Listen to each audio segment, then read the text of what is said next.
discuss the best approach and trick of sitting arrangement, particularly circle based, to solve the questions. Of course circle based पे बात कर रहे हैं हम लोग. लास्ट सेशन में भी हमने जो कुछ होमवर्क भी दिया था या फिर कुछ डिस्कशन भी हुई थी सवालों की, वो सर्कल बेस्ड क्वेश्चंस पे हुआ था, राइट? ओके, ठीक है, ठीक है. हाँ, रश्मि कह रही है सर सारा पाप धुल जाएगा बैंक महापैक से. एग्जैक्टली वही मैं कह रहा हूँ कि सारा पाप धुल जाएगा, बस आप रेगुलर रहा करें अपने फैकल्टीज को लेके. सो आज सिटिंग अरेंजमेंट का डे 2 है, मतलब बहुत अहम दिन होने वाला है, क्योंकि यहाँ से थोड़ा सा हम लेवल ऑफ क्वेश्चन को थोड़ा सा उठाते हुए चलेंगे आगे. और अब मालूम है आपको कि मैं हर दिन कहीं ना कहीं लेवल को बढ़ाता रहता हूँ, तो ऑफकोर्स आज का जो लेवल रहेगा वो कल से थोड़ा ऊपर रहेगा. ठीक है, आगे बढ़ते हैं. बात करते हैं मैंने होमवर्क क्वेश्चन की. कुछ क्वेश्चन मैंने होमवर्क के तौर पे दिया था आपको, उन होमवर्क वाले क्वेश्चन को चर्चा करूंगा, डिस्कस करूंगा, फिर कुछ और नायाब बेहतरीन सवाल मैं लेके आने वाला हूं, आपसे डिस्कस करने वाला हूं. ठीक है, चलिए. I hope idea is clear till here, and then I will move forward towards the some basic and important point which we discussed in last class, right? So we discussed about some important words and that key factors of the sitting arrangement chapter, right?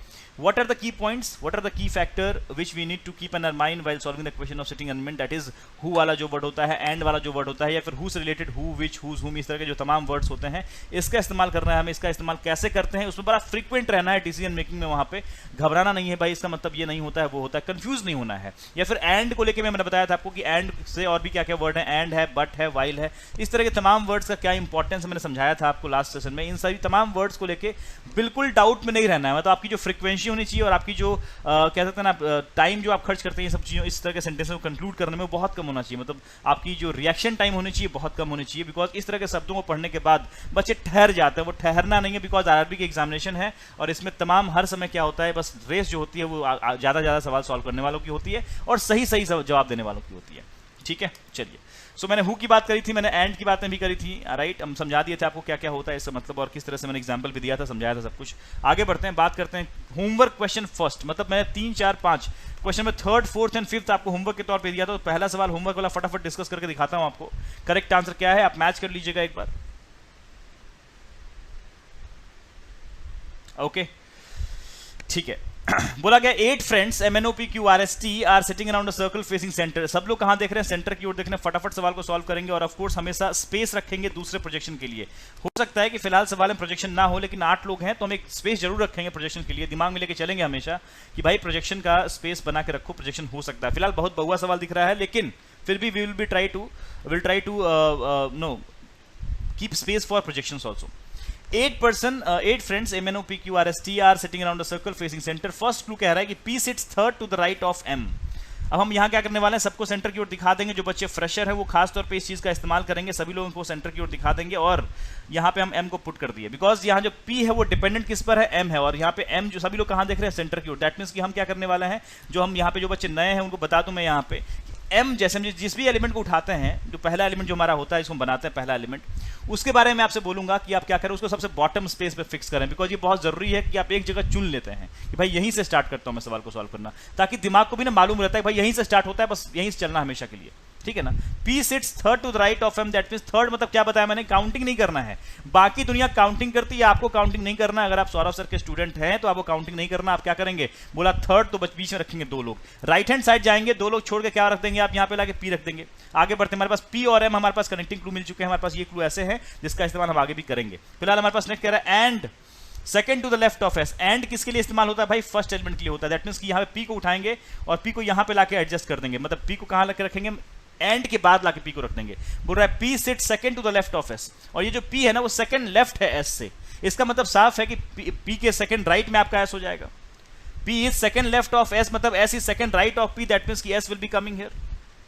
बात समझ में आ रही है? इस तरीके से मैंने समझाया था आपको कैसे हम सेंटेंसेस को कन्वर्ट कर सकते हैं अगर सभी लोग सेंटर की ओर देख रहे हैं या सभी लोग बाहर की ओर देख रहे हैं. मतलब सभी लोग अगर एक डायरेक्शन में देख रहे हैं तो we have the ability to flip the sentences, and this is the smartest way to tackle this type of clue, right? आगे बढ़ते हैं. Now T is third to the left of S. T से related एक clue मिला कि T is third to the left of S. That means कि अगर T यहाँ पे है हमें इसके लेफ्ट में सोचना है, मतलब हमें इस साइड सोचना है, बिकॉज इधर तो राइट हो जाएगा, इधर लेफ्ट हो जाएगा. थर्ड बोला गया 2 जगह छोड़ के यहाँ पे हम T को लेके आ जाएंगे. दैट मींस आउट ऑफ हमारे पास 8 एलिमेंट, हमारे पास यहाँ पे 4 एलिमेंट प्लॉट पे मौजूद हैं. अब ये सब बातें बहुत अहम होती हैं. जैसे आपने 8 एलिमेंट में से 4 एलिमेंट जब प्लॉट हो गए ना, तो दिमाग को एक बार रियलाइज कराओ ये बात. एक बार दिमाग को रियलाइज करो कि भाई साहब 8 में से ना 4 एलिमेंट यहाँ पे मौजूद हो चुके हैं. बिकॉज सिटिंग अरेंजमेंट और पजल को बहुत आवश्यकता होती है किस चीज की, आपको वहां कॉन्फिडेंस दिलाने की। तो ये इस तरह से आप अपने दिमाग को कॉन्फिडेंस दिलाओ कि भाई साहब मेरे पास ना 8 में से 4 बैठ चुके हैं, तो ये कॉन्फिडेंस देगा आपको। आगे बढ़ते हैं। Q is not the neighbour of immediate neighbour of S, मतलब जहां पे S है वहां पे Q नहीं हो सकता, that means Q will be cancelled out here and Q will be cancelled out here. मतलब जब हमने S के नेबर की जगह पे Q को कैंसिल आउट किया तो वहां पे तुरंत दिमाग में आएगा कि भाई जो Q का स्पेस है ना वो M का नेबर वाला स्पेस दिख रहा है, जहां पे या तो Q यहां पे आ पाएगा या तो Q यहां पाएगा, और कोई जगह नहीं है हमारे पास Q के लिए, ठीक है ना। n is not an immediate neighbour of m, और n जो है ना वो m का नेबर नहीं है, दैट मीन n कहां जाएगा, वो s का नेबर बनने वाला है। नाउ कह रहा है कि भाई जो o है, o sit second to the right of n। अगर हमारे s का नेबर बनने वाला है n, ये बात हम तुरंत दिमाग को समझा दिएगा, तो क्या हम n को यहां रख सकते हैं क्या? नहीं रख सकते, बिकॉज हम अगर n को यहां रखेंगे उसके राइट हैंड साइड में स्पेस जहां सेकंड आ रहा है वो हमारे पास m वहां रखा हुआ है, दैट मींस हम यहां पे जो बोला गया है कि o sit second to the right of n, ये हो नहीं सकता। दैट मींस कि हम यहां से n को हटाएंगे और कहां पे n को प्लेस कर देंगे, हम जहां पे q जहां ऊपर में कट किया है जो टॉप वाला प्लेस है वहां पे हम n को प्लेस करेंगे, उसके आधार पे हमारे पास यहां पे o फिक्स हो जाएगा। बात समझ में आ रही है। अल्टीमेटली हमारे पास जो Q का स्पेस है वो निकल के आ गया है भाई M के लेफ्ट हैंड साइड या फिर M के इमीडिएट राइट हैंड साइड हो पाएगा। Q is also not the neighbour of T, Q जो है वो T का भी नेबर नहीं है, that means Q will be coming here. एक एलिमेंट जो बच गया P Q R S T, R will be coming here, this is the solution. बात खत्म। बात समझ में आ रही है। ये रफ्तार चाहिए आपको, बात समझ में आ रही है, ये रफ्तार चाहिए आपको जबरदस्त, मतलब कि फटाफट पढ़ रहे हैं और दिमाग ना दोबारा नहीं पूछ रहा है। इसका मतलब क्या है भाई, दिमाग अगर आपसे दोबारा पूछ लिया कि भाई साहब ऐसे ऐसे करना है, इसका मतलब ये है क्या, तो आप गलत है, मतलब सही आप नहीं पढ़ रहे। मतलब आपको पढ़ने की आवश्यकता ऐसे है कि आपके दिमाग आपसे पूछ ही ना पाए दोबारा कि कैसे चलना है भाई साहब। फटाक से क्लिक करना है, फटाक से पढ़ना है, फटाक से कंक्लूजन निकलना है। How you draw the conclusion that matters, ठीक है ना। How to draw the conclusion that matters a lot, ठीक है। Okay Adarsh Patil, okay you can go for the recording also, of course office is also very important. Move करें आगे। तो ये था आपका होमवर्क का क्वेश्चन नंबर फर्स्ट। आप एक बार इसको कंफर्म कर लें कि आपके आंसर यही आए थे और आपने अप्रोच यही इस्तेमाल किया था। That matters a lot, solution is doesn't matter much, the thing which matters in the discussion is how you approach the question, whether your approach was similar to me or not. क्या मेरे साथ आपने सवाल को सोचा कि नहीं सोचा, क्या मैंने आपको जो तरीका बताया कि इस तरीके से आप मूव कर रहे हो नहीं कर रहे हो, दैट मैटर्स अ लॉट, ठीक है। लक्ष्मी राज सिंह कह रहे हैं sir I took your and Sumit sir course yesterday but still not activated, please reply. Of course हो जाएगा, आज हो सकता है, आज अगर आपने कल इवनिंग तक लिया होगा तो हो सकता है आज क्लास से पहले तक हो जाए आपका वो, ठीक है ना। ओके आगे बढ़े, मूव करते हैं नेक्स्ट। सेकंड क्वेश्चन नंबर जो आपका होमवर्क के तौर पे दिया गया था वो था आपके पास 5 लोग। ये बहुत बेहतरीन सवाल है, लाजवाब सवाल है। इस सवाल को मैं पहले भी डिस्कस किया हूं और फिर से डिस्कस कर रहा हूं इस सवाल को, लाजवाब सवाल है ये वाला।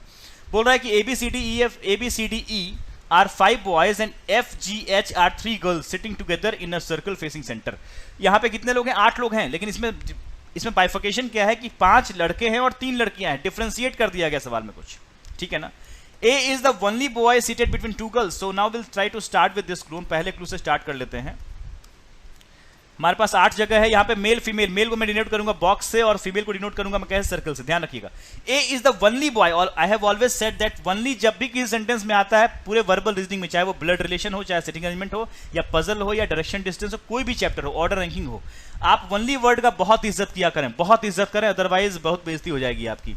ए is the only boy seated between 2 girls, that means कि ए ही सिर्फ वो लड़का है जो 2 लड़कियों के बीच बैठता है, मतलब कोई और लड़का ऐसा नहीं है जो 2 लड़कियों के बीच बैठता है, मतलब कोई ऐसा 2 लड़का नहीं है जो बदनसीब नहीं बोलना चाहिए, खुश नसीब जो भी है भाई, उसका सिचुएशन मैटर करेगा। ये आपका 2 लड़का है, मतलब एक लड़का है ए, उसके अगल बगल कौन बैठी है? 2 लड़कियां बैठी हैं। अब डिपेंड करेगा कि ये किस्मत वाला है या बदकिस्मत है। खैर आगे बढ़ते हैं। So A is the only boy seated between 2 girls. बात समझ में नहीं, भावुक नहीं होना है, भावुक बिल्कुल नहीं होना है, ठीक है। आगे बढ़ते हैं।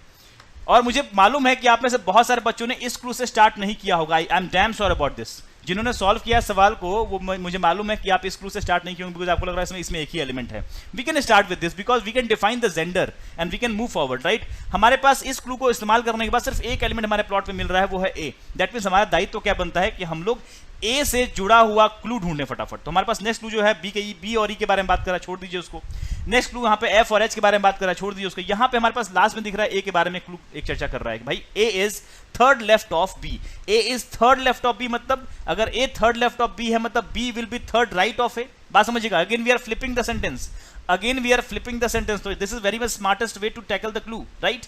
अगर बोल रहा है कि A is third left of B, that means B will be third right of A. So अगर B will be third right of A, that means अगर ए यहाँ पे है, सभी लोग सेंटर की ओर देख रहे हैं, दैट मैटर्स। दैट मींस कि हम लोग को यहाँ पे क्या करना है, ए के हिसाब से दाहिनी ओर मुड़ेंगे और यहाँ पे ले आके बी को पटक देंगे, और बी क्या है, मेल पर्सन, बॉक्स डाल देंगे, बात खत्म है। बात समझ में आ रही है? तो ए और बी डन हो गया। अब हमारे पास एक और एलिमेंट सपोर्ट करने के लिए मिल चुका है यहाँ पे, उसका नाम क्या है? B. That means now we have A as well as B to use, right? हम बी से जुड़ा हुआ क्लू का भी इस्तेमाल कर सकते हैं। हमारे पास बी से जुड़ा हुआ एक क्लू मिल गया यहाँ पे, C is to the immediate left of B. C जो है ना वो इमीडिएट लेफ्ट है बी के, दैट मींस तुरंत हम यहाँ पे बी के लेफ्ट में क्या रखेंगे? सी रखेंगे। अब यहाँ डायरेक्शन के जजमेंट में ना चिंता नहीं करना आपको, यानी डायरेक्शन का जजमेंट करना है भाई, कैसे करेंगे कैसे करेंगे कैसे करेंगे नहीं करना। एकदम मैं यही सा बात बोलता हूँ, छोटी छोटी मगर मोटी बातें जो होती है ना, जो शक्तिमान में बताता था लास्ट में, बस वही तरीका का चीज है यहाँ पे। अरेंजमेंट पजल से बहुत सारे बच्चे डरते हैं। मैं उन सभी फ्रेशर बच्चों को कहना चाहता हूं कि भाई अगर तुम चाहते हो कि बहुत एफिशिएंट रहना चाहते हो आप सिटिंग अरेंजमेंट और पजल में, तो सिर्फ एक काम करो, वो जो छोटी छोटी बातें हैं ना उसको इतने बार प्रैक्टिस करो ना कि आप बिल्कुल एफिशिएंट हो जाओ उसके कंक्लूजन ड्रॉ करने में। और एक बार कंक्लूजन ड्रॉ करना समझ गए आप प्रॉपर्ली, फटाफट सवाल सॉल्व होंगे आपके साथ। अगर बाकी बच्चे 2 मिनट में सवाल को उड़ा रहे हैं तो आप भी उन 2 मिनट वाले ग्रुप में आ जाएंगे। लेकिन उसके लिए करना क्या है? उन छोटी छोटी बातों को, हु को कंक्लूड करना, एंड को कंक्लूड करना, वनली जब आएगा उसका इस्तेमाल अच्छे से करना, नेगेटिव क्लू को कैंसिल आउट करना, डायरेक्शन के जजमेंट में लेफ्ट राइट को जज करना, ये सब बहुत इंपॉर्टेंट है। ये छोटी छोटी मगर मोटी बातें हैं, राइट? सो हमने सी को ड्रॉ कर दिया, हमारे पास सी भी आ गया प्लॉट पे, सी का भी इस्तेमाल कर सकते हैं। वैसे बी के बारे में एक और क्लू मिल गया हमें यहाँ पे कि B is second left of E. अगर B second left of E है, इसका मतलब जो ई होगा वो सेकंड राइट ऑफ बी होगा। तो फ्लिप किया हम लोगों ने, अगर B is second left of E है, बिकॉज बी ऑलरेडी हमारे प्लॉट पे है और बी को बोल रहा है कि बी जो है ना ई पे डिपेंडेंट है, तो हम क्या करने वाले हैं? अगर बी को ई पे डिपेंडेंट बता रहा है, इसका मतलब क्या करेंगे हम लोग? यहाँ पे फ्लिप कर देंगे, बिकॉज सभी लोग सेंटर की ओर देख रहे हैं, स्मार्टेस्ट वे यूज करेंगे हम लोग। बोल रहा है B is second left of E, हम लोग क्या करेंगे? हम लोग बोलेंगे E is second right of B. B यहाँ पे सेकंड राइट, यहाँ पे जज करना आसान है, ई को रख दिया यहाँ पे, ई को लाके तुरंत बिठाए, वहां पे आगे बढ़ गया। हमारे पास देखो सारे 4 मेल हमारे पास प्लॉट पे आ चुके हैं। आगे बढ़ते हैं। F is second to the right of H, who is immediate neighbour of A. Again हमारे पास ए जुड़ा हुआ क्लू मिल चुका है। बोल रहा है कि भाई एच जो है ना, हु किसके लिए यहाँ पे आ गया? एच के लिए आ गया। एच जो कि ए का पड़ोसी है, मतलब ये तो कंफर्म है कि ए अगर यहाँ पे है तो या तो एच यहाँ पे आएगा या तो एच यहाँ पे आएगा। एच को कहाँ रखना है, कंफर्मेशन देना है, वो कंफर्म कर लेते हैं हम लोग यहाँ पे। तो एच पे डिपेंडेंट एक एलिमेंट है, इसका नाम क्या है? एफ। और हमें मालूम है कि एफ जी एच क्या है? गर्ल्स है। अगर एफ जी एच गर्ल्स हैं और एच के सेकंड राइट में हमारा एफ होना चाहिए, दैट मींस अगर हम एच यहां रखेंगे, अगर मान लो हम एच को यहां प्लेस करते हैं तो इसके सेकंड राइट में कहां पे जाएगा? जहां बी रखा हुआ वहां पे हमें किसको ड्रॉ करना पड़ेगा? वो एफ है, जो कि हो नहीं सकता। दैट मींस यहां पे हम एच को नहीं डाल सकते। एच यहां रखेंगे तो हम एफ को यहां प्लॉट कर सकते हैं, बिकॉज एफ क्या है? एक फीमेल है। सो एच के सेकंड राइट में एफ है। अगर हमारे पास, और वो एच जो है वो ए का नेबर भी है, दैट मींस हम या तो एच यहां रखेंगे या तो एच यहां रखेंगे। एच यहां रखेंगे तो उसका सेकंड राइट में जगह यहां पे आ रहा है, जो पॉसिबल नहीं। वहां पे ऑलरेडी कौन बैठा हुआ है? बी बैठा हुआ है। I hope you are getting the idea, I hope you are getting the idea, right? तो हम यहाँ पे एच और एफ को कंफर्म कर चुके हैं। आगे बढ़ते हैं, बात करते हैं हमारे पास जो एलिमेंट बचे हुए हैं। हमारे एच और एफ कंफर्म हो चुके हैं, ठीक है? आगे बढ़ते हैं, देखते हैं और क्या क्या चीजें बची हुई यहाँ पे। So we have one of the clue here, one of the B's neighbour is a girl. बोल रहा है बी की एक पड़ोसी जो है ना लड़की है। दैट मींस कि यहाँ पे ऑफ कोर्स बी की एक पड़ोसी लड़का हो चुका है, सी। दैट मींस यहाँ पे जो लड़की आने वाली और यहाँ पे बचा हुआ एलिमेंट मेल आ जाएगा। तो हमारे पास एक ही फीमेल और एक ही मेल बचे हुए हैं। दैट मींस वो कौन कौन है? जी बचा हुआ है, तो जी को यहाँ रख देंगे, और एफ जी एच हो चुके हैं। बचा हुआ एलिमेंट मेल जो है वो डी है। बात खत्म है। बात समझ में आ रही है?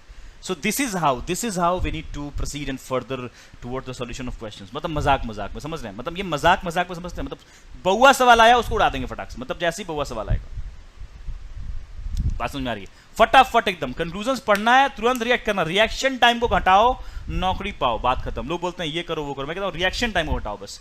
अगर आरआरबी की परीक्षा में आपको सब कुछ, मैं पहले ही बोल रहा हूँ बार बार की, आरआरबी की एग्जामिनेशन में जो अगर एवरेज स्टूडेंट भी है उससे सारे सवाल सॉल्व होंगे, वो सारे सवाल सॉल्व करने में सक्षम होगा। मैटर क्या करेगा? हमेशा रफ्तार को अपने अंदर में जोड़ो, अपने दिमाग को बूस्ट करो, रफ्तार को लेके आओ। आगे बढ़ते हैं। ये भी सवाल होमवर्क के तौर पे था, एक और में 3 सवाल होमवर्क के तौर पे दिया था, और इसके बाद जो सवाल शुरू होगा वो भी बेहतरीन होने वाला है। तो इसके बाद जो सवाल आपके सामने आएंगे वो भी बेहतरीन सवाल होने वाला है, लेकिन इस सवाल को पहले सॉल्व करते हैं। इस सवाल में नई बात क्या है? इस बार हमने क्या कर दिया, सवाल में बोला गया भाई 7 लोग हैं, A B C D E F G, और they are 7 person sitting around a circle, only 5 of them. मैंने क्या बोला? ओनली जब भी आए अलर्ट हो जाना, ओनली जब भी आए अलर्ट हो जाना। Only 5 of them are facing centre, only 5 of them are facing centre. अच्छा, एक रिक्वेस्ट करूं क्या मैं आप लोगों से एक बार? आज बहुत तेज से आगे बढ़ रहे हैं, बहुत भयंकर सीख रहे हैं हम लोग, मजा आ रहा है, सब कुछ लग रहा है, ठीक है। मेरा रिक्वेस्ट है कि आज को 1000 पार कर दो यार। मतलब ये 786 में ये बात बोल रहा हूँ मैं, 786 जब संख्या थी तब बोल रहा हूँ ये बात मैं। इसको 1000 कर सकते हैं अपन आज, ठीक है ना? चलो मैं आगे बढ़ रहा हूँ अपने हिसाब से, आप एक बार देख लो। Only 5 of them are facing center. That means out of 7 person, we have 5% only they are facing center, right? So हम क्या करने वाले हैं? ऑफ कोर्स यहाँ पे सर्कल ड्रॉ करेंगे, और हम इस बार डायरेक्शन पहले से चीज़ों का डायरेक्शन जो है ना पोजीशंस का पहले से ड्रॉ नहीं करने वाले हैं। हम लोग पहले से ड्रॉ नहीं करेंगे, हम इंतजार करेंगे, क्लू के हिसाब से हम ड्रॉ करेंगे, right? So only 5 of them are facing centre. इसका मतलब क्या हो गया? बाकी 2 लोग जो हैं बाहर की ओर देख रहे होंगे। सो अब हमारे पास ये एबिलिटी नहीं है कि हम फ्लिप वाला जो काम कर रहे थे अब नहीं कर पाएंगे। दूसरी बात, अब हम लोग पहले से डायरेक्शन तय करके नहीं रख सकते हैं, ठीक है? आगे बढ़ते हैं।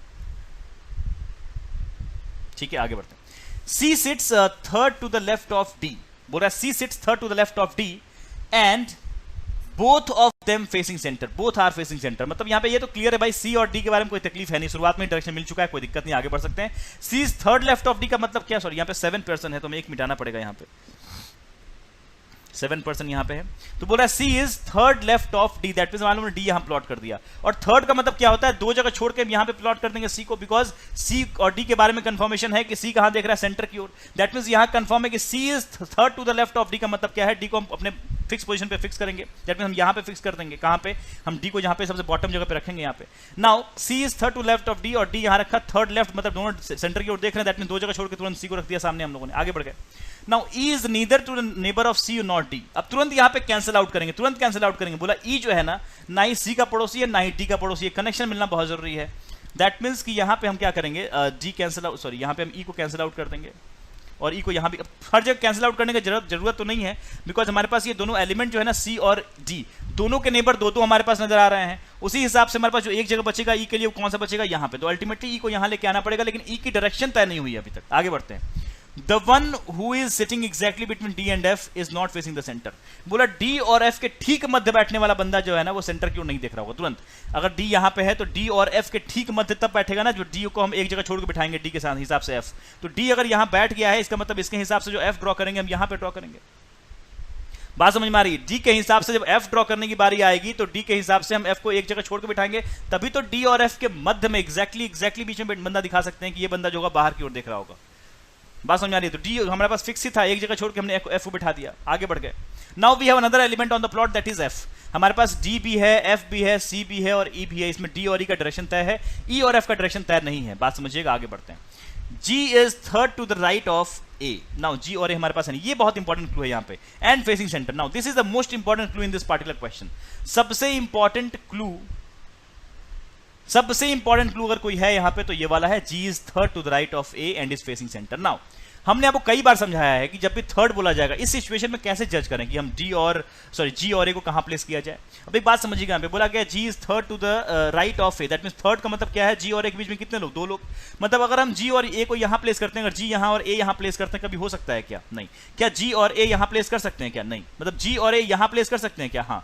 जी और ए को यहां प्लेस करेंगे तभी हमारे पास क्या मिलेगा, दो का स्पेस दिखाई दे रहा होगा। That makes very much clear things. Like हम यहां पे क्या करेंगे, बचे हुए एलिमेंट को प्लेस कर देंगे, और वो एलिमेंट कौन है यहाँ पे, बी है। बात समझ में आ रही है? हम बी को यहां प्लेस कर देंगे, हमारे पास जी और ए का जो जगह मिल रहा है वो क्लियर हो गया है, अल्टीमेटली हम यहां पे बी को प्लेस कर देंगे। बचा हुआ एलिमेंट कौन था, बी था।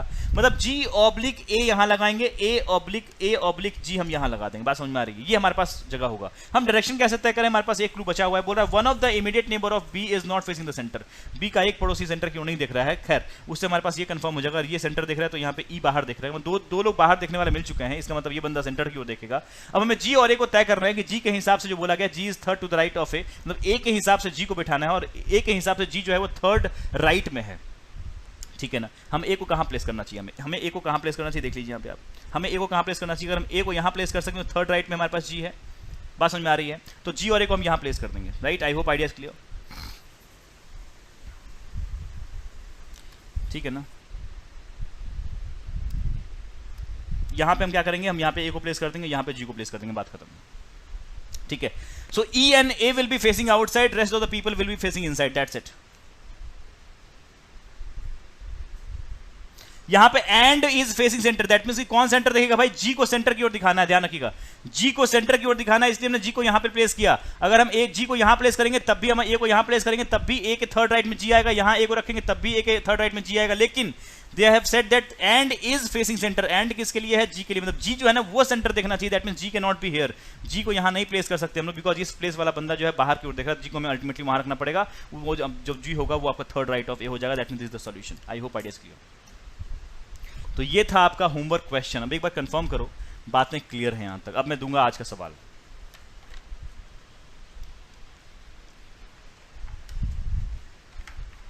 ठीक है, अब मैं आज का सवाल आपको देता हूं। करेक्ट है, ठीक है सब कुछ। हाँ, A and F is facing centre of course, sorry outside the centre of course. Mister tech Inder Verma studio कह रहे हैं सर आपका रॉन्ग। नहीं यार, एक बार चेक करो, अपना आंसर चेक कर लो एक बार ध्यान से, क्या बात कर रहे हो यार, क्या बात कर रहे हो, मतलब ऐसे थोड़ी होता है। आगे बढ़े, अब बारी है आज के सवालों पे। आज के सवाल ही बहुत नायाब, बहुत बेहतरीन सवाल रखे गए हैं। मैं तो बस फायरिंग किया अभी, बिकॉज ये सवाल आपको सॉल्व हो चुके थे ऑलरेडी। ठीक है, एक बार बार ये लाइन मत बोलो यार, रॉन्ग है, पर बिल्कुल सही है वो। ठीक है, चलो आगे बढ़े। Let's talk about the new question, that means today's question. अब इस सवाल में क्या नई बात रखी गई है यहाँ पे, इस सवाल में नया बात क्या है? ठीक है, इस सवाल में नया बात क्या है कि यहाँ पे बोला गया है, एक बार सवाल पढ़िएगा, मैं समझा भी देता हूँ सवाल को आपको एक बार। बोल रहा है 8 फ्रेंड्स, अब इस सवाल को मैं सुकून से कराऊंगा, पहले आप एक बार सवाल को ट्राई कीजिए, कोशिश कीजिए, और फिर मैं सवाल को कराऊंगा। बोल रहा है 8 friends ABCDEFGH are sitting around the circle facing outside the centre. इस दिस टाइम क्या हो रहा है, सभी लोग कहां देख रहे हैं? बाहर की ओर देख रहे हैं। मतलब सभी लोग बाहर का मतलब क्या है? सभी लोग बाहर का मतलब क्या होता है भाई? सभी लोग बाहर का मतलब होता है कि सेम डायरेक्शन। मतलब सबसे बड़ा कंक्लूजन जो यहां से निकालना है वो ये निकालना है कि सभी लोग एक डायरेक्शन, मतलब बाहर देख रहे हैं, मतलब एक ही डायरेक्शन में देख रहे हैं। सी का पोजीशन चेक करो, सी का पोजीशन में क्या दिक्कत है? यहां पे बिल्कुल सही है, कोई दिक्कत नहीं है यार, परफेक्ट है। चलो देख लिया मैं, इंदर वर्मा, मैंने उसको चेक कर लिया है, कोई इशू नहीं है, परफेक्ट एकदम। एक बार क्रॉस चेक कीजिए, अपने सॉल्यूशन को देखिए एक बार ध्यान से, आपके जहां पे आप फंस रहे हो उस लाइन को ध्यान से पढ़िए एक बार। सवाल को मैं समझाता हूं, आप लोग कोशिश कीजिए सवाल को सॉल्व करने का। बोल रहा है कि भाई देखो, आप जब बोलते हो तो मैं चेक कर लेता हूं, कोई इशू नहीं होता है, मतलब कई बार डी के जगह पर सी लिख देता हूं, ऐसा कहीं होता है कई बार मिस्टेक्स, लेकिन मैं चेक कर लिया हूं, मैं उसमें भी चेक कर लिया था। एक बार अपने आंसर को चेक कर लीजिए, एक बार समझिए क्या गलती किया है आपने। एनीवेज, सवाल में कह रहा है कि 8 लोग हैं, 8 दोस्त हैं, उनका नाम है ABCDEFGH, और they are sitting around a circle facing outside the center. They are sitting around a circle facing outside the center, right? In such a way that no two people are sitting together according to alphabetical order. Now, this is very important. No two people are sitting together according to alphabetical order. मतलब कि ये भी ध्यान रखना है कि कोई अगल बगल, जैसे A के बगल में B या फिर ये B के बगल में A या C नहीं जाए, या फिर C के बगल में B या फिर D ना बैठ जाए, या फिर G के बगल में आपका जो है वो F या फिर H ना बैठ जाए। ये चीज़ का ध्यान रखना है आपको यहाँ पे।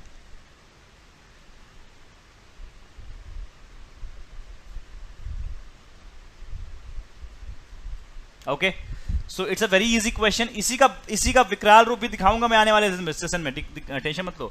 फिलहाल अभी मैं आपको बस नीचे नीचे का प्लिंथ तैयार कर रहा हूँ, कॉन्फिडेंस दिला रहा हूँ कि कॉन्फिडेंस क्या है, अभी क्या कैसे कॉन्फिडेंस बूस्ट करना है। इस तरह के तमाम कॉम्प्लिकेटेड क्वेश्चन भी दिखाई देंगे सेम इंस्ट्रक्शन पे कि भाई दो अल्फाबेटिकल ऑर्डर पे दो लोग हैं ना, वो अगल बगल नहीं बैठने चाहिए। इसके कॉम्प्लिकेटेड सवाल भी नजर आएंगे। फिलहाल मैंने ईजी सवाल रखा है, टेंशन मत लो। हाँ बहुत ईजी है, टेंशन मत लो। हाँ तो अभी तो ईजी रहेगा ही ना, अभी तो शुरुआत किया, ये डे 2 है अभी। जो लोग लगातार पढ़ते हैं मुझसे, उनको मालूम है कि सवाल कैसे पढ़ाई जाती है, सवाल का लेवल कैसे बढ़ाता हूं मैं। ठीक है, ओके। श्रुति कह रही है सर आपके बैच में कैसे एनरोल करना है। देखिए श्रुति, आपको कुछ नहीं करना, अड्डा ऐप आपके पास अगर है तो अड्डा ऐप में जाइए, और अड्डा ऐप में सर्च कीजिए जाके, वहाँ पे RRB PO क्लर्क बैच, वहाँ पे मेरी और सुमित सर की फोटो लगी होगी। इस नाम से 2-3 बैचेज होंगी, लेकिन बाइलिंगुअल बैच होगी हमारी, हिंदी इंग्लिश दोनों मिला के बैच होगी हमारी, और मेरी और सुमित सर की उसमें फोटो लगी होगी। उस बैच में जाके आप एनरोल कर सकते हैं। बैच अभी जस्ट शुरू हुई है, आप उस बैच के बाकी जो ऑलरेडी क्लासेस हो चुके हैं उनके रिकॉर्डिंग मिल जाएंगे आपको, और जो आपकी कंटिन्यूस क्लास चल रही है वो चल ही रही हैं। बैच का टाइम है 4 बजे शाम में, मतलब 4 से 5:30 सुमित सर पढ़ाते हैं, 6 से 7:30 मैं पढ़ाता हूँ। ठीक है, आगे बढ़े। कह रहा है कि भाई 8 लोग हैं, तो ऑफकोर्स हम क्या करेंगे, ऑफकोर्स एक सर्कल ड्रॉ करेंगे, और यहाँ पे हम उसके लिए 8 स्थान यहाँ पे ड्रॉ कर लेंगे, और डायरेक्शन को लेके बहुत क्लियर है। सभी लोग कहाँ देख रहे हैं? बाहर की ओर देख रहे हैं। तो बाहर की ओर देखने का मतलब क्या होता है कि भाई डायरेक्शन तो सेम ही है सबका, मतलब सब सिमिलर डायरेक्शन कैरी कर रहे हैं। सब लोग का आंसर आ चुका है, बहुत बढ़िया। बस इस बात का ख्याल रखिए कि ए जो है ना बी के बगल में, मतलब 2 अल्फाबेटिकल ऑर्डर में 2 एलिमेंट जो बराबर हैं वो एक साथ नहीं बैठने वाले हैं। ठीक है, now the first clue, G sits second to the left of H, who sits third to the left of E. सो हम लोग क्या करेंगे, पहले हम H को ड्रॉ करेंगे, H के हिसाब से, H को यहाँ फिक्स कर दो, उसके हिसाब से पहले G को ड्रॉ करो। G sits second to the left of H, that mean G sits second to the left of का मतलब क्या है, यहाँ पे G आ जाएगा। जो हमारा राइट साइड होगा वो इसका लेफ्ट हो जाएगा। जब भी एरो डाउनवर्ड होगी तो जो हमारा राइट होगा वो उसका लेफ्ट होगा, जो हमारा लेफ्ट होगा उसका राइट होगा। ध्यान रखिएगा, ये बहुत अच्छा तरीका मैंने बताया था आपको। ठीक है ना, एकदम चुन्नू मुन्नू सवाल है ना। G sits second to the left of H, who sits third to the left of E। अगले सवाल के लिए तैयार है ना फिर यहाँ पे। ठीक है ना, H के बारे में क्या बोला, H who sits, who किसके लिए यहाँ पे H के लिए है, H who sits third to the left of E, H जो है ना थर्ड लेफ्ट ऑफ ई है, मतलब ई जो होगा थर्ड राइट ऑफ एच हो जाएगा, बिकॉज सभी लोग सेम डायरेक्शन दिख रहे हैं, फ्लिप कर सकते हैं यहाँ पे इसका मतलब ई आ जाएगा। आगे बढ़ते हैं। Only 3% sits between G and B, G और बी के बीच में 3 लोग हैं, दैट मींस बी को यहाँ लेके आ जाएंगे। जब भी 8 लोग हैं और बोला गया इन दोनों के 2 लोगों के बीच में 3 लोग हैं, तो दोनों आमने सामने बैठ जाएंगे, ध्यान रखिएगा, ठीक है। Now B is immediate right of F, B जो है ना इमीडिएट राइट ऑफ एफ है, एफ यहाँ पे आ जाएगा। एफ हुई second to the left of E, F जो है ना सेकंड लेफ्ट ऑफ ई है। सेकंड लेफ्ट ऑफ ई तभी हो पाएगा जब हम यहाँ पे ऑलरेडी हम यहाँ पे देख रहे हैं ई के सेकंड लेफ्ट में है, वेरीफाई हो गया ये। A is third to the right of B, A जो है ना थर्ड राइट ऑफ बी है, थर्ड राइट मतलब ए और ई यहीं पे आएंगे, मतलब ए और बी। बोला G is G is second to the right of C, G जो है ना सेकंड राइट है किसके, सी के, that means C will be coming here. Now A is third to the right of B वाला condition हमारे पास है, A is third to the right of B, मतलब ए यहाँ पे आ जाएगा, बी के थर्ड राइट में ए आ जाएगा। बचा हुआ एलिमेंट आपका जो है आई थिंक वो कौन है आपका, डी है, D will be coming here. Solution हो गया, कुछ करना ही नहीं है, दिमाग नहीं लगाना ही नहीं था यहाँ पे। लेकिन अब जो सवाल आने वाला है वहां से थोड़ा सा प्रोजेक्शन का खेल शुरू हो जाएगा।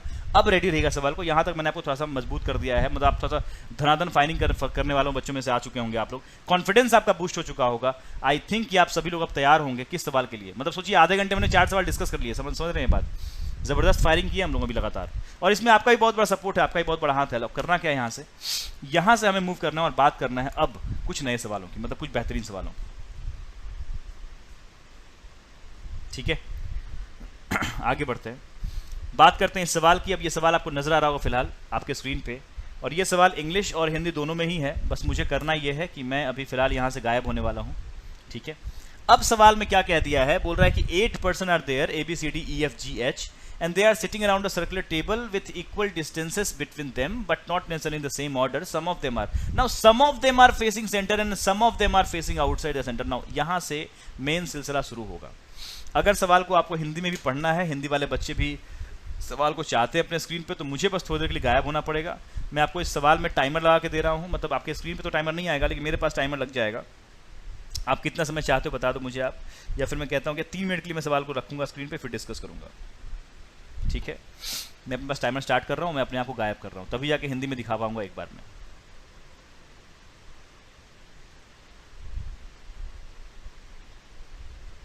ठीक है, तो अब आपके स्क्रीन पे हिंदी वाला सवाल भी आ जाएगा, ये रहा हिंदी में सवाल।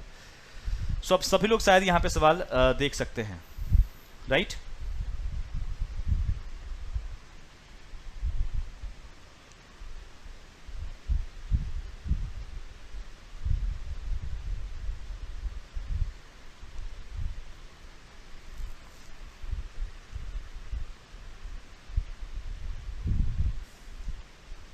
आई होप सबको सवाल दिख रहा होगा प्रॉपर्ली।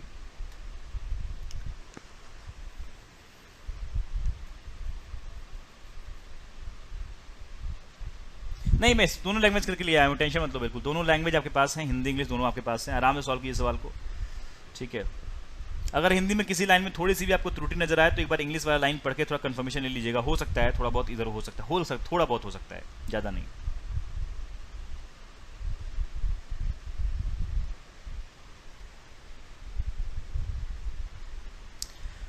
मयंक शर्मा कह रहे हैं सर ये क्लास एसएससी के लिए भी है क्या, मतलब सही बोलूँ तो नहीं है, मतलब फिलहाल जो चल रहा है वो तो है, मतलब आज का क्लास तो इंपॉर्टेंस रखता है, मतलब अभी तक जो हमने डिस्कस किया खास तौर पे अरेंजमेंट का सवाल, उतना ही लेवल का सवाल आपके पास आएगा। अब जो सवाल हम जैसे अब ये सवाल जो करने जा रहे हैं 5वां नंबर सवाल, ये सवाल एसएससी एग्जाम में नहीं आएगा, लेकिन इससे पहले का जो कॉन्सेप्ट सीखा आपने, जो तीसरे के सवाल किए हैं, उसके आधार पे जो सवाल एनटीपीसी या फिर एसएससी पूछती है वो आप सॉल्व करने में सक्षम होंगे, वो आपको जरूर हेल्प करेंगे।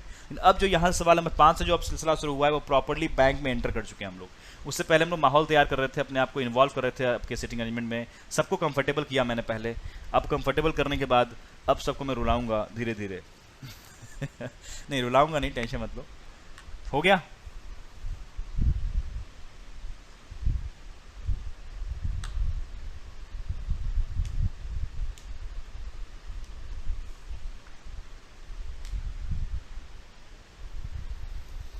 डन है क्वेश्चन, आगे बढ़ा जाए। शोभित मलिक कह रहे हैं सर पेड बैच है कोई, ऑफ कोर्स पेड बैच है यार, आप जा सकते हो, अड्डा 247 पे जाइए और बात वहाँ पे ढूंढिएगा, मेरा फोटो लगा होगा। आरआरबी पीओ और क्लर्क के लिए एक बैच लेके आया हूँ, और मैं और सुमित सर दोनों मैथ्स और रीजनिंग दोनों मिला के एक बैच है, आप उस बैच में जाके एनरोल कर सकते हैं। मेरी फोटो लगी हुई होगी और सुमित सर की फोटो लगी होगी, आप दोनों हम दोनों का बैच है, वो शाम में 4 से लेके 7 बजे 7:30 बजे तक बैच चलती है वो। You can enrol yourself in that batch and you can use this code also, you can use this code as well, आप इस कोड का इस्तेमाल भी कर सकते हैं U188, ठीक है, फॉर द मैक्सिमम डिस्काउंट। ठीक है, चलो आगे बढ़े। आई थिंक सबका हो चुका होगा।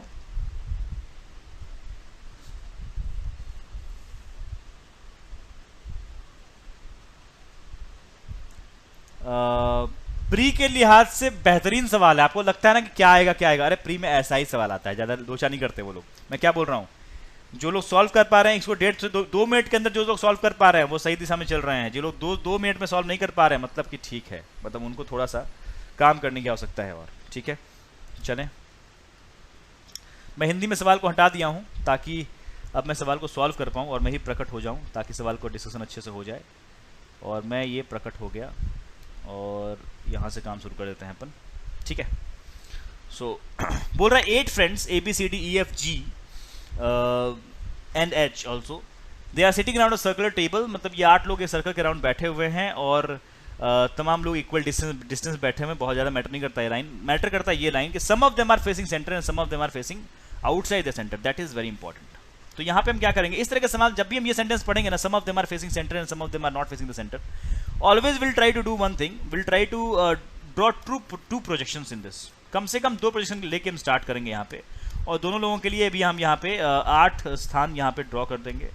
मतलब कि दोनों ही प्रोजेक्शन में यहाँ पे 8 स्पेस ड्रॉ करेंगे और उसके बाद हम सवाल को पढ़ना शुरू करेंगे। ठीक है, सवाल को पढ़ेंगे और आराम से आंसर कर ले जाएंगे। यहाँ पे ये हो गया। ठीक है, क्लियर है बात? Okay, so let's talk about this thing. पहला क्लू कह रहा है और पहला क्लू जो है बहुत सपोर्टिव है आपके लिए, बहुत सपोर्टिव है। कह रहा है कि C sits second to the right of F। अब यहाँ पे ना एक अधिकार हमसे छिन गया है। जैसे ये सेंटेंस दिया ना कि some of them are facing centre and some of them are facing outside, मतलब अपोजिट टू द सेंटर। यहाँ पे एक अधिकार छिन गया हमसे कि हम लोग अब पहले से ही एरो दिखा के नहीं रख सकते, अब हमें सवाल के साथ क्लू को पढ़ पढ़ के वहां पे डायरेक्शन तय करना होगा। This is very much important thing now. So C sits second to the right of F, लेकिन यहाँ पे सपोर्टिव क्लू मिल गया हमें। यहाँ पे बोल रहा है भाई साहब F जो है ना वो सेंटर की ओर देख रहा है, मतलब हम F को यहाँ चिपका सकते हैं, F को यहाँ ला सकते हैं। बोल रहा है C sits second to the right of F, that means कि हम यहाँ पे C को यहाँ प्लॉट कर सकते हैं। इसमें भी हम क्या करते हैं, F यहाँ रख दिया, C यहाँ रख दिया, F को सेंटर दिखा दिया, बात खत्म। Only 2 person sits between C and B, मतलब C और B के बीच में कितने लोग हैं, 2 लोग हैं। हमारे पास फिलहाल पहला प्रोजेक्शन और दूसरा प्रोजेक्शन, ये दोनों ही प्रोजेक्शन में दिखाया, तो फिलहाल तो सिमिलैरिटीज हैं, बिल्कुल 100% सिमिलैरिटीज हैं। अब बात करते हैं C और B के बीच में 2 लोग हैं, तो एक काम करेंगे, एक पे हम B को यहाँ लेके आ जाएंगे और एक पे B को यहाँ लेके आ जाएंगे, बात खत्म। आगे बढ़ते हैं। Now G sits second to the right of C। अब बोला G जो है ना सेकंड राइट है। अब तुरंत इसमें रिएक्शन टाइम देखिए कैसे घटा सकते हैं आप। बोला G is second to the right of C, how to जज the direction of C here, because C यहाँ पे है और F यहाँ पे है। बोला गया सेकंड बोला गया, मतलब C के हिसाब से यहाँ तो अब एक जगह तो यही आ रहा है जहाँ पे F रखा हुआ है। G का एक जगह कहाँ आ सकता है, या तो जहाँ F रखा हुआ है, तो वहाँ तो सेकंड हो नहीं सकता बिकॉज वहाँ ऑलरेडी F रखा हुआ है। तो अब जहाँ पे G जाएगा वो ये जगह ही रहेगा, और इसके हिसाब से C के सेकंड राइट में G हो रहा है। इसका मतलब C को कहाँ देखना पड़ेगा, अंदर की ओर देखना पड़ेगा, तभी जाके वो G जो है ना यहीं बैठेगा और G उसका तभी राइट हो पाएगा। That means correct answer will be यहाँ पे कि हम G को प्लॉट करते हैं ऊपर में। नाउ G की डायरेक्शन क्लियर नहीं है, सेम काम हम कहाँ पे करने वाले हैं, यहाँ पे भी, तो यहाँ भी C के हिसाब से हम G को यहाँ प्लॉट कर देंगे। आगे बढ़ते हैं। H sits immediate right of B, बहुत बेहतरीन सवाल है, बहुत लाजवाब सवाल है, सुनिएगा ध्यान से। H sits immediate right of B। H जो है ना इमीडिएट राइट B के बैठा हुआ है, एक इमीडिएट जगह पे उसका G बैठ गया है। इसका मतलब यहाँ पे कहाँ बैठेगा, B कहाँ देखेगा, सेंटर की ओर देखेगा, तभी जाके हम उसके इमीडिएट राइट में किसको रख पाएंगे, हम H को रख पाएंगे। अब यहाँ पे हम कहाँ दिखाएंगे, इसको हम बाहर की ओर दिखाएंगे, तभी उसके इमीडिएट राइट में क्या आ पाएगा, H आ पाएगा यहाँ पे। यही सब बहुत जरूरी होता है कि आप डायरेक्शन को लेकर मतलब स्लो ना हो जाए, आप डायरेक्शन को लेकर स्लो ना हो जाए, फटाफट कंक्लूजन ड्रॉ कर पाए। आपके पास 8 में से 5 लोग बैठ भी चुके हैं क्लू पे, आपके प्लॉट पे, तो ज्यादा तकलीफ नहीं है। आगे बढ़ते हैं। G and B faces opposite direction. G और B का डायरेक्शन जो है ना वो अलग अलग है। B का डायरेक्शन इनसाइड है तो G कहाँ देगा, आउटसाइड। इसमें आपका B आउटसाइड है तो G कहाँ देगा, इनसाइड। तुरंत डायरेक्शन तय कर दिया हम लोगों ने। आगे बढ़ गए। Immediate neighbour of G faces same direction. G के इमीडिएट नेबर जो होंगे ना अलग अलग दिशाओं में देख रहे होंगे, तो ये अगर B इनसाइड देख रहा है तो ये आउटसाइड देख रहा होगा। यहाँ पे जो G का नेबर है मालूम ही नहीं है कौन कहाँ देख रहा है, अभी कोई पर्सन के बारे में मालूम नहीं है, आइडिया नहीं है, छोड़ दीजिए इसको। आगे बढ़ते हैं। Only 3 people sit between D and E। बोला D और E के बीच में 3 लोग होने वाले हैं, तो ये तो कंफर्म है। जब मैंने क्या बोला कुछ देर पहले, अभी कुछ देर पहले ही मैंने ये बात कहा आपसे कि जब भी 8 लोग रहेंगे और बोलेगा कि इसके बीच में 3 लोग हैं, तो वो लोग आमने सामने बैठ रहे होंगे। इसका मतलब ये तो कंफर्म है कि फिलहाल जो D और E की चर्चा की गई है कि D और E के बारे में बोला गया, तो हम क्या बोलेंगे, D यहाँ पे ऑब्लिक E यहाँ पे, E ऑब्लिक यहाँ पे, D यहाँ पे। इसमें क्या फायदा होगा, हमारा जो एलिमेंट A है ना वो यहाँ पे आ जाएगा। सिमिलरली यहाँ पे भी वही बात होगी, D ऑब्लिक E यहाँ लगा देंगे, E ऑब्लिक हम D यहाँ लगा देंगे, अल्टीमेटली A यहाँ पे आ जाएगा। दैट मीन सारा का सारा ब्लॉक फुल कर दिया हम लोगों ने। कुछ क्लू बचे हुए हैं हमारे पास। अब अच्छी बात ये बहुत सारे क्लू बचे हुए हैं। बोला neither D nor A is an immediate neighbour of F।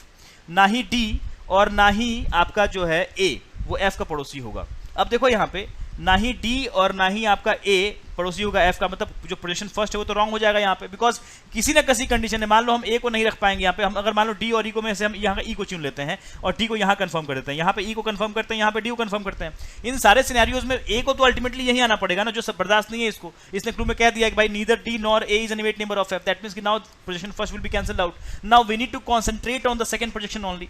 हम यहाँ पे कंफर्म है, यहाँ पे क्या दिखाना है हमें, क्या करना है क्लियर कि भाई साहब जो एफ के पड़ोसी में है वो डी नहीं होगा, तो डी यहाँ पे हटा दिया हमने, यहाँ ई कंफर्म कर दिया और यहाँ पे हमने डी कंफर्म कर दिया, बात खत्म। डी कहाँ पे आ गया ऊपर में और ई कहाँ गया एफ के नेबर में, बात खत्म, आगे बढ़ते हैं। Now we have only one thing to do here, we need to confirm the direction now. E sits second to the right of A. जो E है ना वो सेकंड राइट ऑफ A है और A कहाँ देखेगा तो उससे सेकंड राइट में आपका E आ पाएगा जहाँ पे E रखा हुआ है, तो अगर हम A को आउटसाइड दिखाएंगे। उसने कहा था कि G के दोनों पड़ोसी अलग अलग दिशाओं में देख रहे होंगे, तो G का अगर एक पड़ोसी जो A है वो बाहर देख रहा है तो ऑफकोर्स G कहाँ देखेगा, इनसाइड देख रहा होगा। बात समझ में आ रही है। तो हमारा ई का डायरेक्शन क्लियर नहीं हुआ है। बाकी हमारे पास out of 8 people we have very much clear about the direction of 6 people, that means हमें सिर्फ एच और ई का डायरेक्शन चेक करना है। बोला है H and E both faces direction opposite to that of C. C से अलग दिशाओं में देख रहे होंगे कौन कौन, एच और ई, दैट मींस कि H outside and E is also outside because C is facing centre. This is the correct solution of your question. So this is how we need to, ठीक है ठीक है।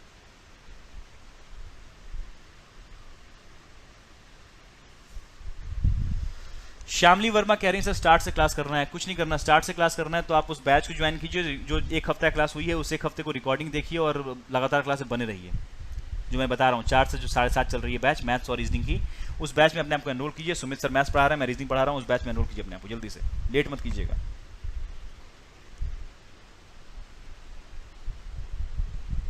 Done है सबका?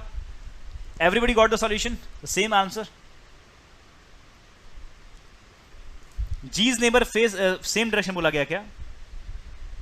अच्छा ठीक है, हाँ तो मैंने जानबूझ के अपोजिट किया था वहां पे, इस डी को हम सेम डायरेक्शन दिखा देंगे, आउटसाइड दिखा देंगे। मुझे लगा वहां पे अपोजिट बोला गया है, जबकि यहाँ पे सेम बोला गया, तो दोनों बाहर देख लेंगे, कोई दिक्कत नहीं है, अच्छी बात है। ठीक है ठीक है ठीक है ठीक है, बर्दाश्त बर्दाश्त, okay okay, calm down calm down, थम्बा रे थम्बा थम्बा थम्बा, हाँ ठीक है। हाँ मैंने उस वक्त क्या पढ़ा था, मैंने पढ़ा था कि उसके जो जी के नेबर हैं वो अपोजिट डायरेक्शन देख रहे हैं, जबकि वो सेम बोला गया था, तो सेम कर देंगे, कोई बड़ी बात नहीं। ठीक है हाँ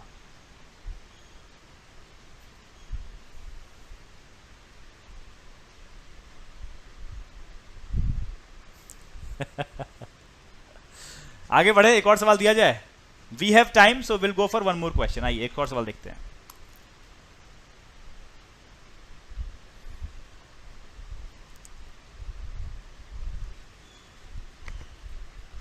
मजा आ रहा है कि नहीं आ रहा है बताओ, बताइए सर। मजा आ रहा है, सबको समझ में आ रहा है? आग लगा दोगे?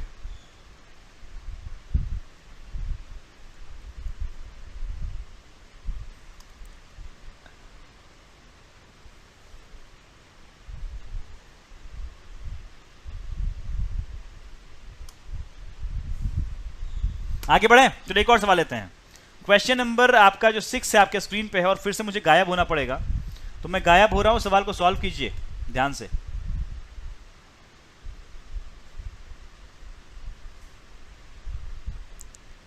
मैं गायब हो रहा हूं और सवाल लेके आ रहा हूं।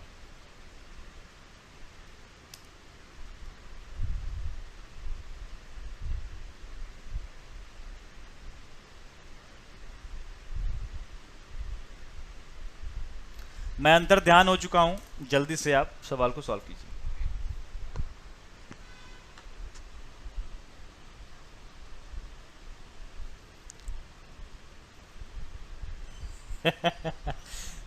रामकृष्ण कह रहे हैं सर पेपर फाड़ देंगे। बस यही चाहिए मुझे बस यही चाहिए कि भाई साहब मतलब सिलेक्शन के बाद टेस्टिमोनियल में हमारा नाम होना चाहिए बस। भाई साहब भाई मतलब आग लगा देंगे।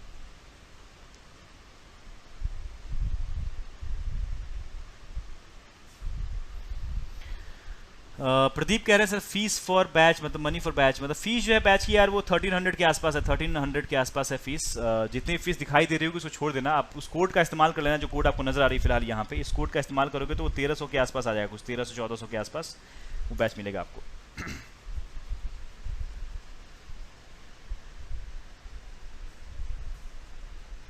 मतलब जितना समय आप एग्जाम को देने में जितना फीस आप भरने वाले हैं उससे थोड़ा बहुत ज़्यादा ही हम लोग फीस लेते हैं पूरी तैयारी के लिए, और क्या बोलें इससे ज़्यादा। और ऑफ कोर्स रिवीजन के लिए हम यहाँ पे ही बढ़ाते हैं आपको।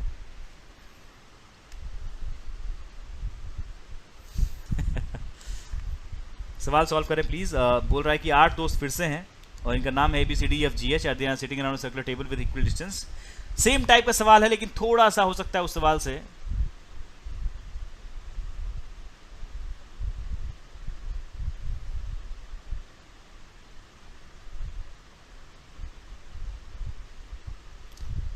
रंजन राज कह रहे हैं सर कोड नहीं लग रहा, क्या बात कर रहे हो? U188 लगाओगे, लगेगा यार, आराम से लगेगा।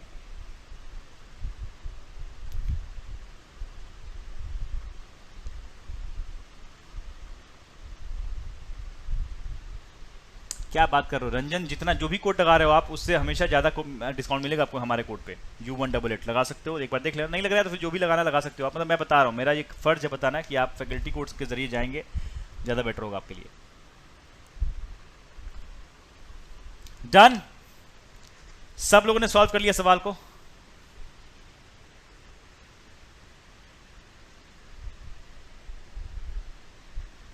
Okay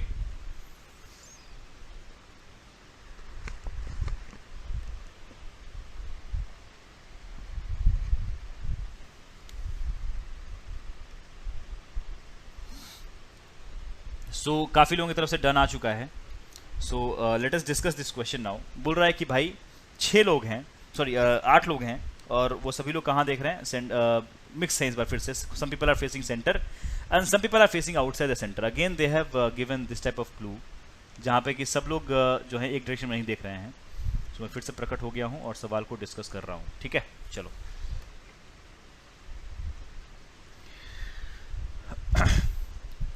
so let us talk about the question now.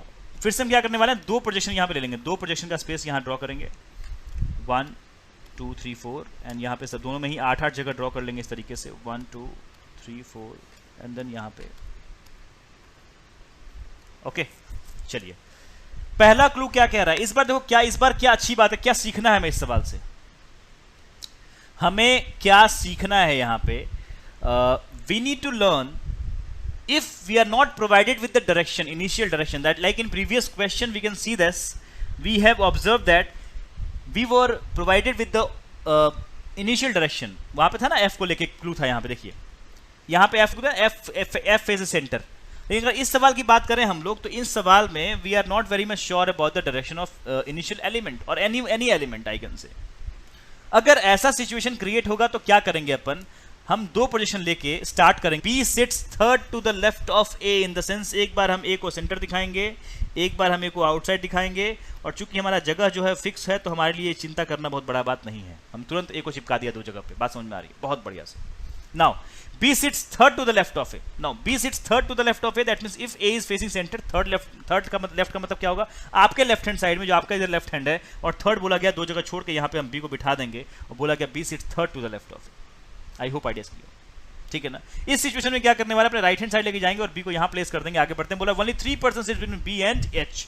जैसे ही बी यहाँ आया तो एच अल्टीमेटली यहाँ पे आ जाएगा, बी यहाँ पे, एच यहाँ पे अल्टीमेटली आ जाएगा। Now E sits to the immediate right of H.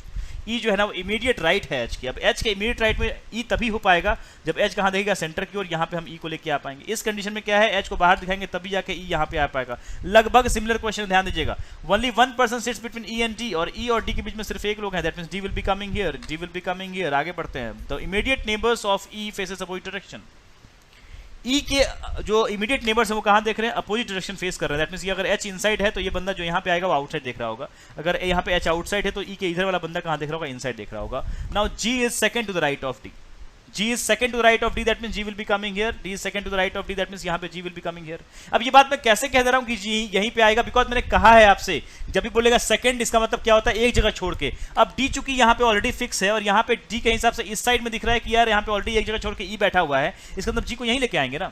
इसलिए बोलता हूँ सिर्फ डायरेक्शन वाला कंडीशन सही नहीं होता है क्लू को तैयार करना। आपको ये भी तैयार मालूम होना चाहिए, जब सेकंड बोला तो बीच में एक लोग, थर्ड बोला तो बीच में 2 लोग, चाहे वो लेफ्ट बोले राइट बोले, ठीक है? So now G is confirm here. ना बोला कि G, बोथ G, अब इसने एक बात कहा था आपसे, देखो यहाँ पे G और D का, यहाँ पे D का डायरेक्शन तय हो जाएगा। G second to the right of D, ये तो कंफर्म है कि G यहीं बैठेगा। अब G जो है वो सेकंड राइट होना चाहिए D के, that means D will be facing inside.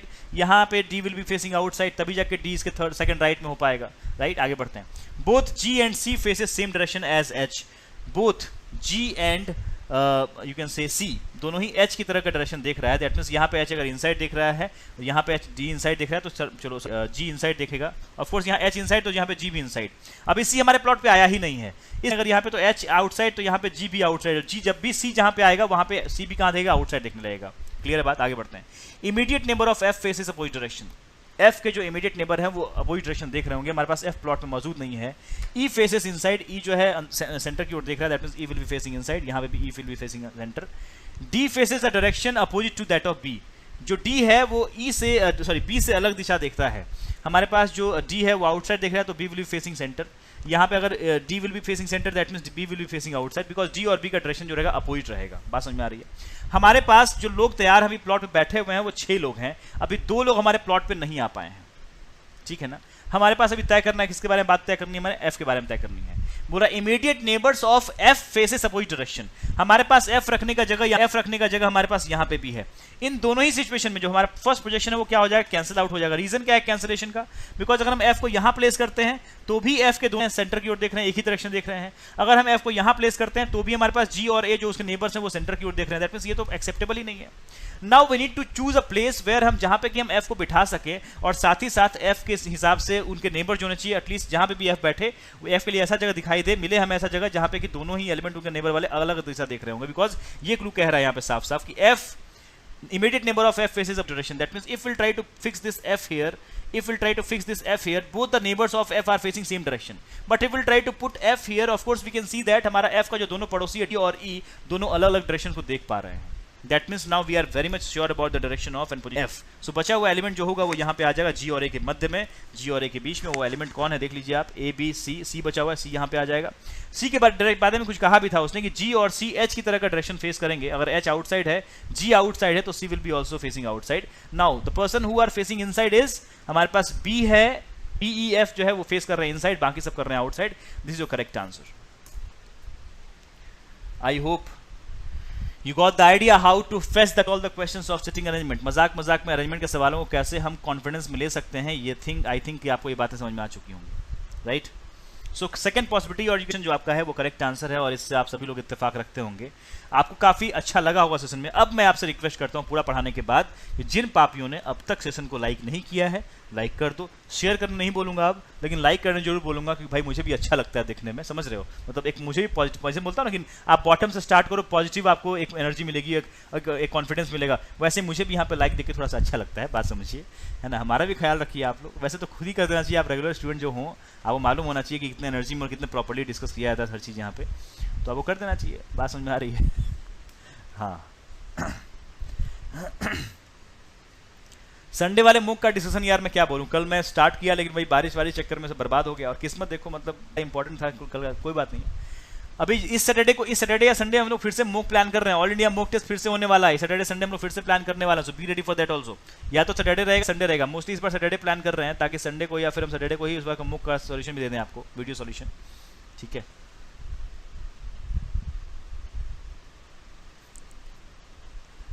ठीक है, ओके।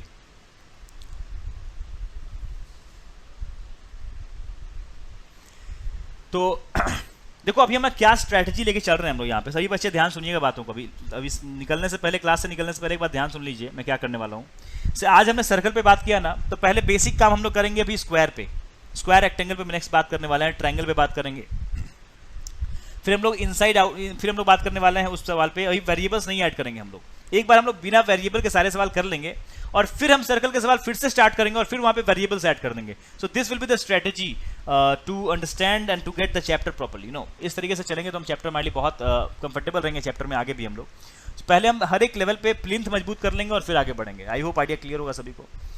सो लेट्स हाँ, हम यहाँ पे अब साइन ऑफ करेंगे, लेकिन साइन ऑफ करने से पहले मैं बोलूँगा आपसे कि एक बार आपको मैं फिर से बता दूँ जैसे कुछ बच्चे पूछे थे बैच के बारे में, यही वो बैच है। इस बैच में अपने आपको एनरोल कर सकते हैं। 16 तारीख से मेरी रीजनिंग स्टार्ट हुई इस बैच में, 16 जुलाई से मेरी रीजनिंग स्टार्ट हुई है। आप खुद भी समझ सकते हैं कितनी क्लास हुई होगी मेरी, भी बहुत ज़्यादा क्लास नहीं हुई है, बीच में सैटरडे संडे भी था। और ये मंडे टू फ्राइडे चलती है बैच। बैच जो टाइम है वो 4 से 7:30 है, मतलब 4 से 5:30 चलेगा आपका मैथ्स और 6 से 7:30 चलेगा आपका रीजनिंग। मंडे टू फ्राइडे ये बैच चलती है और ऑफ कोर्स इस बैच को आप बैंक महापैक के जरिए भी एनरोल कर सकते हैं, तो बैंक महापैक या फिर ये जो भी मन करे आप कर सकते हैं। इस कोड का इस्तेमाल कर सकते हैं, आपको 77% तक का शायद ऑफ मिल जाए आपको, और लगभग 77% ऑफ कोर्स मिल जाएगा, लगभग क्या एग्जैक्ट मिल जाएगा, बाकी सब ठीक है। जो भी मिलेगा मैक्सिमम मिलेगा, इस कोड से मैक्सिमम डिस्काउंट मिलेगा, इससे अधिक डिस्काउंट किसी कोड से नहीं मिल सकता, मतलब जो भी फैकल्टी कोड होती है उसी से मिलता है, या जो भी फैकल्टी कोड लगा दें आप, ठीक है। फिलहाल आगे बढ़ते हैं। और ऑफ कोर्स आप इन आरआरबी के लिए ना बुक किट भी मंगवा सकते हैं। आरआरबी के लिए बुक किट, जैसे बहुत बच्चे होंगे कि सर क्या करें, अपडेटेड क्वेश्चन कहाँ से सॉल्व करें, तो एक बार फटाक से क्या कीजिए, इस चीज़ का इस्तेमाल कीजिए आप। यहाँ पे S reasoning, S quants, English, यहाँ अरेंजमेंट पजल वाली जो बुक है वो मिल जाएगी आपको, सेकंड एडिशन, दैट मीन्स की अपडेटेड एडिशन मिलेंगी आपको यहाँ पे। डीआई वाली किताब मिल जाएगी, उसकी भी सेकंड एडिशन मिल जाएगी, दैट मीन्स न्यू अपडेटेड किताब मिल जाएगी आपको। एस बैंकिंग और स्टैटिक अवेयरनेस, ये सब मिल जाएगा आपको यहाँ पे। तो ये आपकी पूरी टूल किट है और कह सकते हैं बुक किट है, जो आपके हिंदी और इंग्लिश दोनों में मौजूद है। तो आप जिस लैंग्वेज में चाहते हैं उस लैंग्वेज में इसको मंगवा सकते हैं, आप इसको ऑर्डर कर सकते हैं, शॉर्ट कॉपी भी ले सकते हैं, सब कुछ कर सकते हैं। प्रीलिम्स मेंस दोनों के लिए हेल्प करेगा ये चीज़, ठीक है। चलिए सो ऑफ कोर्स आगे बढ़ते हैं, बात करते हैं बस हम यहाँ पे साइन ऑफ करने की। टाटा बाय बाय, मिलते हैं कल हम लोग और कुछ भयंकर सवालों के साथ मिलेंगे, कुछ बहुत मजेदार बात करेंगे हम लोग कल भी यहाँ पे। तो मुझसे जुड़ना मत भूलिएगा कल, ठीक आज शाम में मिलिएगा मुझसे लगभग 8:15 बजे। 8:15 बजे मिलेंगे हम लोग, कुछ बात करेंगे, आपको बताएंगे, इन्फॉर्मेशन कुछ देने वाला हूँ इंपॉर्टेंट, शाम में 8:15 बजे। और दूसरी बात ये कि कल मिलेंगे 10 बजे और बात करेंगे हम लोग शायद स्क्वायर बेस्ड पजल पे या फिर अरेंजमेंट पे या फिर कह सकते हैं रेक्टेंगल बेस्ड अरेंजमेंट पे, ठीक है। Thank you so much, bye bye, take care, study well and blessing सभी को। मिलते हैं कल ठीक 10 बजे इसी एनर्जी के साथ, इसी उत्साह के साथ। घर पर रहिए, स्वस्थ रहिए, पढ़ते रहिए, बढ़ते रहिए, बाय बाय।